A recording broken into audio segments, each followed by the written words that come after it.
Étude d'une fonction du second degré sous sa forme canonique. Résumé de la théorie.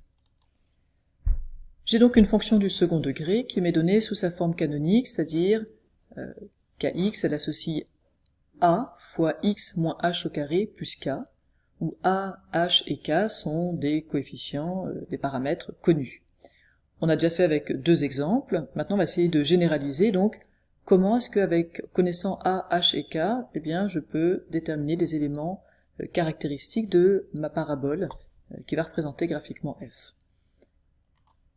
Pour la convexité, c'est le même a que dans la forme développée, et donc simplement ma parabole sera convexe si a est positif, concave si a est négatif. Pour l'ordonner à l'origine, je dois faire le calcul, je dois calculer f de 0, c'est-à-dire je dois voir ce qui se passe quand x est égal à 0, puisque ce que je veux, c'est obtenir ici l'endroit où ma courbe coupe cet axe désordonné. C'est-à-dire que je veux savoir ce qui se passe quand x vaut 0. Quelle est ma valeur de y. Pour les zéros, ce sont les endroits où ma courbe coupe l'axe des ordonnées. Eh bien, je dois résoudre f de x égale 0. Donc je dois résoudre a fois x moins h au carré plus k égale 0. Et plutôt que de développer et de passer par les formules de Viette, ce qu'on fait, c'est qu'on va faire moins k des deux côtés, ce qui revient à passer k à droite, et on va diviser par a, et donc je me retrouve à devoir résoudre x moins h de tout au carré est égal à moins k sur a.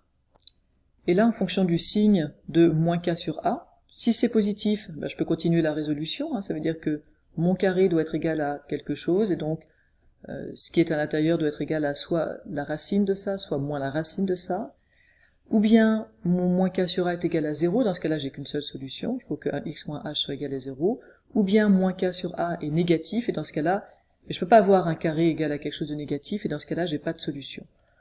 Donc j'ai 0, une ou deux solutions, et je les trouve avec assez peu de calcul. La dernière chose, et c'est vraiment la grande force de cette forme canonique, c'est qu'on a le sommet immédiatement. Le sommet, il a pour coordonnée h, où h c'est ce coefficient ici, k, où k c'est ce coefficient ici. N'hésitez pas à refaire le raisonnement qui nous dit pourquoi c'est h, k le sommet, c'est que ici, je dois faire k plus une quantité qui est, alors si a est positive par exemple, toujours positive, donc au minimum j'aurai k, c'est pour ça que je retrouve ce k-là, et je l'aurai quand x vaut h. Et quand a est négatif, c'est le contraire, on va avoir un maximum au maximum k, puisqu'on enlève une quantité négative, et on aura ce maximum k quand x est égal à h.